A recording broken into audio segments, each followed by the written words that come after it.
شخص کہتا ہے کہ میں مکہ گیا اور اس زمانے میں مکہ میں وبا پھیلی ہوئی تھی اور میں بھی مریض ہو گیا، کوئی تھا نہیں میرا جاننے والا، تو مکے سے باہر نکلنے نہیں دیا۔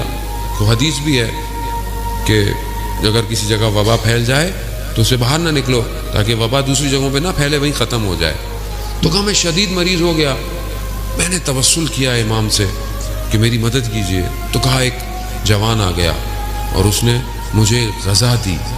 میں نے کہا میں کھا نہیں سکتا، تو کہا انہوں نے اپنے ہاتھوں مبارک سے اس لقمے کو میرے جو ہے وہ دہان میں ڈالا، تو میں نے دیکھا کہ میرے اندر طاقت آئی، تو میں ٹھیک ہوا۔ تو مجھے اس جوان نے کہا کہ یہاں سے چلے جاؤ۔ کہا کیسے جاؤں، پہرے لگے ہوئے ہیں، شہر سے باہر نہیں جا سکتا۔ کہا میں تمہیں لے کے چلتا ہوں۔ کہا مجھے اس جوان نے باہر نکال دیا، وہ کسی نے ہمیں دیکھا بھی نہیں۔ جب میں شہر سے باہر نکلا تو کہا اب چلے جاؤ۔ تو میں نے پوچھا یہ کون ہے کہ مجھے ایک لقمے سے ٹھیک کر دیا، مجھے شہر سے باہر نکال دیا؟ تو کہا کہ جب تم اپنے شہر پہنچو گے جو تیسرا شخص تمہیں سلام کرے گا تو اس سے پوچھنا میں کون تھا۔ کہا میں پورے راستے میں اسی سوال کے ذہن میرے رہا۔ جب میں اپنے شہر پہنچا تو میں نے جو ہے وہ شہر کے دروازے پر پہلا شخص ملا، دوسرا شخص ملا، تیسرا شخص شہر کا نگہبان تھا جو رات کو شہر کی نگہبانی کرتا تھا۔ وہ آیا، وہ مجھے ملا، میں نے اسے سلام کیا۔ میرے ذہن میں کہا وہ اتنی بڑی کوئی ہستی تھی، یہ تو ایک عام سا نگہبان ہے، یہ کیا بتائے گا؟ کہا میں بھی سوچ رہا تھا۔ تو اس نے مجھے بتایا کہ وہ جو تمہیں شخص ملا وہ کوئی اور نہیں تھا، وہ وقت کا امام تھا۔ اللہم صلی علی محمد وعلی محمد،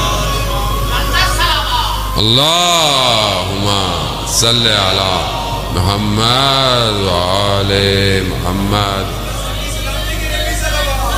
اللہم صلی علی محمد۔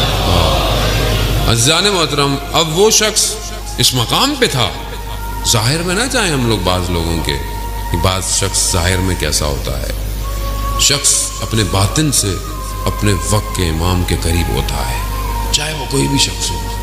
پھر اس شخص نے بتایا کہ میں نے تمہیں بتایا اس لیے ہے کیونکہ میرا تھوڑے عرصے بعد انتقال ہونے والا ہے۔ عزیزان محترم، ہر زمانے میں ایسے لوگ ہوتے ہیں جو امام کے قریب ہوتے ہیں، اور ہوتے وہ ہم ہی میں سے ہیں، ایکسٹرا لوگ نہیں ہوتے ہیں۔ کچھ لوگوں کا دائرہ ہے، کہیں 30 لوگ ہیں، کہیں 60 ہیں، کہیں 300 ہیں جو امام کے قریب ہیں، اور یہ عادی لوگ ہیں۔ جب ایک کا انتقال ہوتا ہے تو دوسرا ان کی جگہ آ کے لیتا ہے۔ شرط یہ ہے کہ اپنے آپ کو اس قابل کیا ہو کہ امام اس کا انتخاب کرے۔ ہم آج اپنی زندگی میں دیکھیں کہ آج ہماری زندگی میں کیا چیز امپورٹنٹ ہے، یہ دنیا امپورٹنٹ ہے یا پھر آخرت؟